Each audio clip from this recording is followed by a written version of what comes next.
Bismillahirrahmanirrahim. Zilqədə ayının biri Həzrəti Fatimə Məsumənin Mövlud günüdür. Bu mövlud münasibətilə başda İmam-ı Zaman ağa olmaqla dünya müsəlmanların təbrik edirəm. Həzrəti Məsumə Hicri qəməri 173-cü ildə Mədinə şəhərində dünyaya göz açmışdır. Atası Həzrəti Musa bin Cəfər, anası isə Paç xanım Nəzmə xatundur.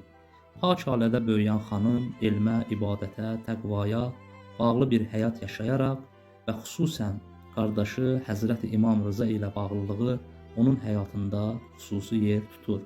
Xanımın Quma gəlişi və qəbrinin də orada yerləşməsi Qum şəhərin yalnız bir ziyarətgaha deyil, həm də elm və irfan mərkəzinə çevirdi. Bu gün Qum şəhəri İslam dünyasının ən böyük elmi mərkəzlərindən biri olaraq minlərlə tələbə elm öyrənir, yüzlərlə alim və müctəhid yetişir. Xanım Məsumənin nuru Qum şəhərini bərəkətləndirib və elm şəhərinə çevirərək bərəkəti və nuru dünyanın dörd tərəfinə yayıldı.